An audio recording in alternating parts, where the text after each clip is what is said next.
Hello, fellow travelers on the Artist Way journey. Erica here, checking in with you to see how things are going. This week we went through week 3, recovering a sense of power. But before we tap into that, I want to ask you, how have your morning pages been going? What's that been like for you? Do you feel like you have a good rhythm there? Did you notice anything about them this past week? And also, what was your artist date like?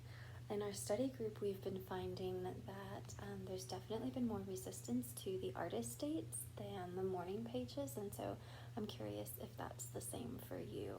But tell us below in the comments or hop on Slack and let us know what your artist date was and what you did.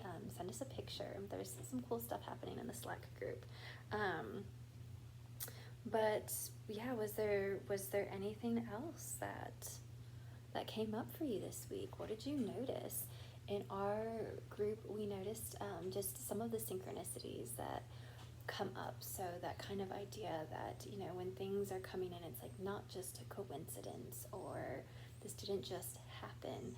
It's maybe something that you should be paying attention to and notice what you're noticing. So just wanted to have that check-in with you first. And then getting into week 3, like I said, we started a lot talking about the synchronicities that have been coming into play for all of us, and synchronicities between our lives and the book, synchronicities between maybe someone said what they had written one morning in their morning pages, and then it just naturally came up, not through any of their own doing, in conversation later in the day. And they were like, this was so great because I had already actually really kind of written out my thoughts about this in my morning pages. So I think that's really beautiful. Just this weekend I noticed the synchronicities of 2 groups that I have planned for this week are both focused on time, which it's also a time of 1-year anniversary for me of being in quarantine. I've been thinking a lot about time, and these were 2 different groups that the group members decided what the themes were going to be for us this week, and I just find it interesting that the way that it's all lining up. So synchronicities, serendipitous timing, divine timing, whatever you want to call it, is pretty sweet. So notice what you're noticing. Okay, recovering a sense of power, week 3. This one brought up some strong emotions for folks, and rightfully so. There were numerous mentions of just recalling a time when someone took your power away from you, right? When someone, well, for folks, when someone had taken their power away from them and told them that they couldn't do something, or they weren't capable of something, or not even giving them the opportunity to see if they were able to do something. So definitely some strong feels for folks in this week. So this week starts with this beautiful exploration of anger, which I just loved, right? Because anger can be one of these big fiery emotions, and I loved the idea that anger is meant to be listened to, that it's meant to be respected because it's a map and it shows us where our boundaries are, right? So when we get angry, it's because something has infringed on those boundaries, and that's really, really powerful. And so the whole thought that anger is meant to be acted upon, not acted out. So instead of just getting angry, using that anger as a fuel to better define boundaries, to change the things that we don't like. I thought that was really, really wonderful. So this whole thing that anger is not the enemy, it's a friend, a very, very loyal friend, not the one that we necessarily ask for, but one that will always be there to tell us when we've been betrayed or when we've betrayed ourselves, and when it's time to act in our own best interests. So there's that. And then, of course, as we progressed through the group, it started talking about synchronicities. And so all of that of what we were talking about before, that notice what you're noticing. See what synchronistic things come up for you. This whole idea that there is a possibility of an intelligent and responsive universe acting and reacting to our interests. So that's pretty sweet. And the author says that she's learned never to ask whether you can do something, say instead that you are doing it. And so that perspective shift, I think, can be really, really beautiful. And understanding that the what must come before the how.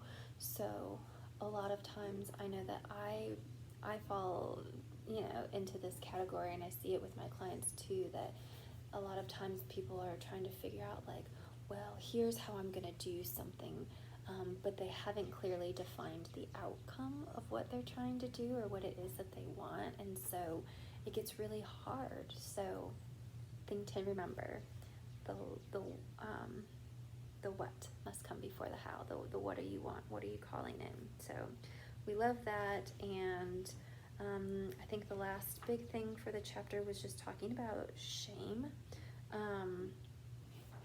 and that it's a controlling device, and it's shaming someone is an attempt to prevent that person from behaving in a way that embarrasses us, which I thought was really interesting. And when people do not want to see something, they get mad at the one who shows it to them, and then that's typically where they try to bring in criticism or shame. So you don't need that. We don't need that. Let's see.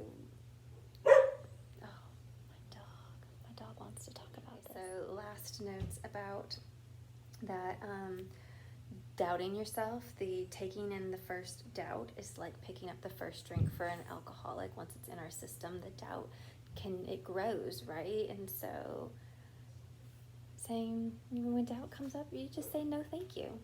You don't need that. You don't need that. I think the last thing that I really loved about this chapter, and this is about the end, was criticism, dealing with criticism. Pointed criticism, if accurate, often gives the artist an inner sense of relief, like, oh, that's what's wrong with it, right? But useless criticism, which is what's a little more cutting and probably what's more common, leaves us feeling like that you've just been like smacked upside the head, right? We don't need that. So how do we let that go? Some detective work, which was super fun, and then we just talked about growth, which is awesome. So I think those are all, like I said, this recovering a sense of power was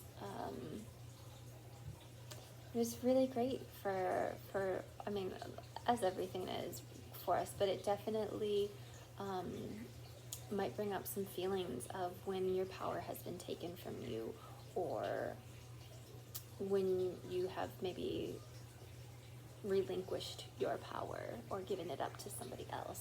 And so that can be really challenging. And so please be sure to continue being kind to yourself, be gentle with yourself, show yourself some love and compassion, because we are healing, and it's really beautiful and admirable of you to just be taking the time for yourself to work through this right now, and to